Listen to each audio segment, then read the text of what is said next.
This little girl saw black extraterrestrials stepping out of a UFO that she described as made out of light. I just saw a bright light, kind of like silver, a very, very bright light. And then, well, I could see like two black people, but then very, very black. And one was near the spaceship and one was a bit forward. It was like very, very bright. And I thought, like, when I first saw it, I just said, well, I don't believe it because it's like someone was pointing a mirror this way. But then I just changed my mind because it was very bright. This is exactly what the Honorable Elijah Muhammad and Dr. Malachi Z. York was trying to tell us. History did not start from slavery. We were all over the cosmos. Now they're stating that the James Webb Telescope seen an armada of unidentified flying objects heading towards our planet at speeds relatively close to light. People try to call the Honorable Elijah Muhammad and Dr. Malachi Z. York crazy because they make mention of these extraterrestrial beings that look like us, that actually derive from the cosmos, but I seen it myself, all right? I entered a transcendental state of consciousness where I appeared on a ship and seen beings that look identical to this, all right? And they were neuromelanated beings. Believe it or not, these beings were actually extremely powerful. You don't have to take my word for it at all, but it's definitely true. African shaman Credo Mutwa also spoke on our people coming from the stars. Some people actually even alleged that Shaka Zulu was part reptilian.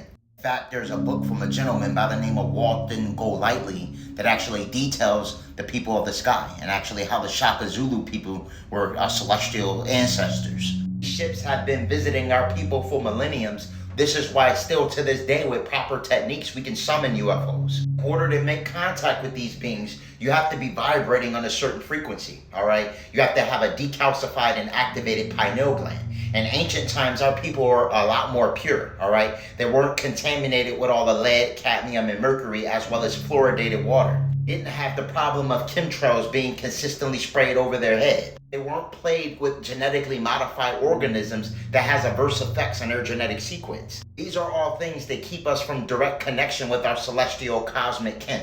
I highly recommend utilization of herbs like Haritaki to decalcify and activate your pineal gland. Haritaki is the herb that actually first set me on a course to astral projection, all right?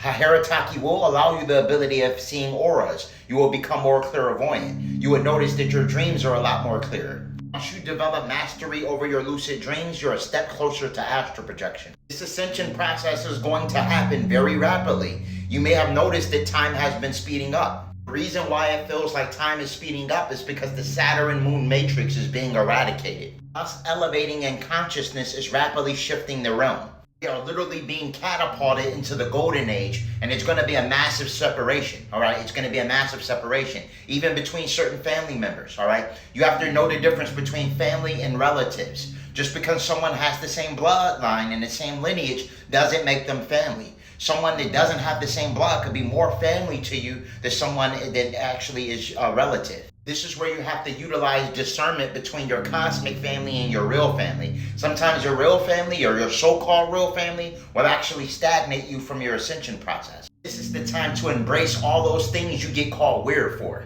And as our cosmic kin get closer to the planet, more chosen ones are going to begin to receive different psychic downloads and transmissions. They receive a message to do something that you've never done before, all right? And you may keep receiving this message. Follow your higher mind, all right? If it's positive, as long as it's not hurting anyone, as long as it's not cynical or nefarious, you may be requested to step outside your comfort zone. Now, those that fully cleanse their body for cosmic light code integration will receive those messages easier than others. Remember, they're pumping out a lot of genetically modified organisms that have adverse effects on your mitochondria, all right? This is why it's important to use things like chlorophyll as well as parasite cleanse. The way they are attacking us is through parasitic organisms as well as toxic metals and fluoridated water. They're basically playing tug of war with the sun, all right? While the sun is upgrading us, their objective is to downgrade us. This is why I recommend large amounts of chlorophyll, all right? Consuming spirulina and chlorella will properly chelate your body, right? Meaning that it will remove the toxic metals such as lead, cadmium, and mercury from the blood. When you step out in that sun with toxic metals in your body, it's equivalent to putting aluminum foil in a microwave and turning it on. I do have the spirulina and chlorella tincture available on Holistic Remedies link in bio. And the best ingredients to kill parasites and their eggs is wormwood, black walnut, as well as whole cloves, all right? I do have this available on Holistic Remedies, link in bio. By eradicating the parasites as well as utilization of chlorophyll, you ensure that you remain in homeostasis. At this point, you're staying out of the acidic zone and you're going into the alkaline zone, which means that you're above a 7 pH. This is why the master holistic teacher, Dr. Sebi, spoke heavy on an alkaline diet, all right, and the importance of ensuring that your body has a high electrical current. He knew that no virus could survive in a high alkaline environment. These are the steps necessary for cosmic light code integration. Having a knowledge of self is fine, all right? Having a knowledge to understand that religion is a fallacy, knowing and understanding that the government doesn't have your best interest, that these elites' objective obviously is to subjugate us, but it's also important to know that you now have to take the steps necessary to ensure that you're cleansing your avatar. All right, God isn't going to step into a dirty avatar, meaning that you have to get rid of those parasites. You have to get rid of those toxic metals. You have to start eating healthy. You have to start exercising, and you have to ensure that you also release yourself of all nefarious, cynical individuals also that usurp your energy. Your energy is the most important currency. Also, herbs like ormus are great for mitochondrial biogenesis, all right?